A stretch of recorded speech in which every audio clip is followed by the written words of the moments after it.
You're about to take a deep dive into one of the biggest true crime cases in the universe, or at least on our part of the planet. From the Hidden Killers podcast and True Crime Today. All right, so we're going to get into something kind of interesting today. We're going to be looking at the story of Usher and Diddy. And I know what you're thinking. Oh yeah, another one of those mentor-protege success stories. But hold on. This deep dive is taking us to the underside of their history. Think less glitz and glamour and more like whispers and rumors in the music industry. And I'm guessing if you're here, you're probably fascinated by this kind of stuff, just like me. The music industry, especially back in the day, it had this whole hidden world. So let's rewind to young Usher, right? Barely a teenager, already scouted for that incredible voice, gets signed to LaFace Records. I mean, that's got to be a dream come true. Yeah, it's the kind of story that makes headlines, But as we dig into this article, it's what happened after the initial discovery that gets really interesting. Because it's not just about the record deal, is it? Usher ends up living with Diddy in New York City. I mean, imagine being a teenager in that house. Just think about that for a second. Yeah, and even beyond the wild child image, that situation just screams power and balance. You've got this young, talented kid, eager to make it big, living with a guy who basically is the music industry. Connections influence the blueprint for success. That kind of dynamic, it's ripe for both amazing guidance and potential exploitation. And the article does not hold back. Usher himself describes this period as being exposed to things no kid should see. That's a loaded statement. It is. It really is. And it makes you question what he was actually exposed to at such a young age. Yeah. The parties, the people, the whole dark side of fame. And ultimately how that might have shaped him for better or for worse. Yeah, it's like we're really looking at the underbelly of that whole prodigy narrative here. So we've got the setup, right? Young Usher under Diddy's wing, but there are already these shadows creeping in. And this is where it gets juicy. And Usher's career, it definitely took off. Oh, yeah. I mean, the guy skyrocketed, right? He became a global superstar. Global superstar. But, the article makes sure that we don't forget those shadows that we talked about. It's almost like as Usher's star rose, those whispers about Diddy's influence, they got louder too. Exactly. And the article points out this idea that maybe Diddy was shaping Usher's image and his sound, but he wasn't doing it to nurture Usher's own artistry. He was doing it to maximize his own profits. Okay, so are we talking about controlling contracts, pushing a young artist towards a certain image that might not be authentic to who they really are? Yeah, I mean, think about it. You've got this young artist who's eager to please their mentor, right? Maybe they're even contractually obligated to follow their lead. It's just a recipe for potential exploitation, even if it's not always intentional. And the article reminds us that Diddy's personal life was under scrutiny too, especially after the tragic death of Kim Porter. Yeah, that event really fueled the fire. It made people start to question everything about the empire that Diddy had built and the cost at which it was built. Yeah, it's like people looked at that tragedy and they wondered if those whispers about Diddy's control over Usher's career, that maybe they hinted at a darker pattern of behavior. And this is where the article gets really interesting. It highlights how Usher has remained relatively silent on these allegations over the years. Yeah, he's alluded to the craziness of that time, right? The pressures of being so young in the industry. But he's never directly addressed any of the darker stuff. It makes you wonder if it's a way to protect himself.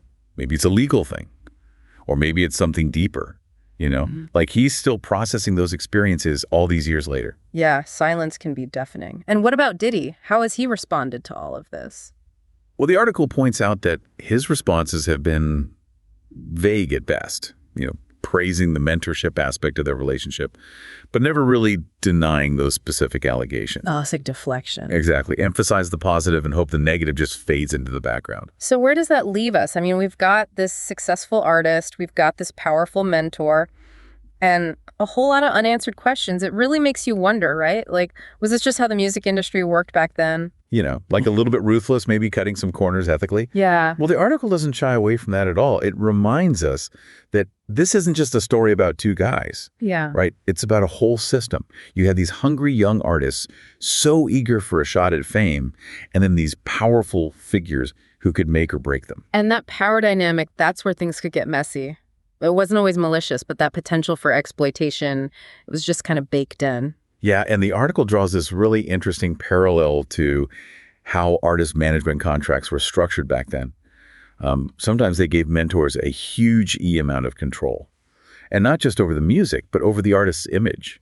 their finances, even their personal lives. It's like that saying, right? Too much power in the wrong hands. But here's something I actually found kind of hopeful in the article. It points out that in recent years, more artists are speaking out about this kind of stuff. It's like the industry is finally having to face some of these hard truths. Exactly. The music industry thrives on image. We're sold these glossy narratives, these overnight success stories. But underneath all of that, there's a reality that's often overlooked. Yeah, and sometimes those untold stories, those are the ones that really make you think. Like, we may never know the full truth about Usher and Diddy, and the article makes that very clear. But it also makes you question how many other stories like this are out there, hidden behind the music, behind the fame. It's a reminder to be a bit more critical, don't you think? Like, next time you see a young star on the rise, a mentor taking them under their wing, just take a second to think about what might be happening behind the scenes. Who's really benefiting from that relationship? Whose voice is being heard?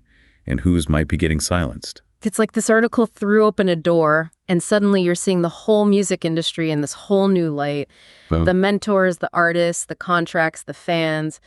It's not always pretty, but it's definitely real. And you know what? Those are the stories we're thinking about long after the music stops. In a world where the darkest secrets lie just beneath the surface. They said it was an accident, but the evidence says otherwise. Where hidden killers roam, unnoticed, in the shadows. I think you would definitely be looking at a blend of toxic, very bad narcissistic personality traits, and they will be vengeful and possibly resort to violence. Join Tony Bruschi as he uncovers the truth behind the most chilling cases. They said it was an accident, but the evidence clearly says otherwise. Each episode, we dig deep into the minds of those who commit the unthinkable. To your point on narcissism, he thinks in his own mind how witty he is. Yeah. But he lost that jury. I was done with him in 2 minutes. From unsolved mysteries to infamous crimes. Geez, you've just talked about how you taught yourself how to do everything under the sun.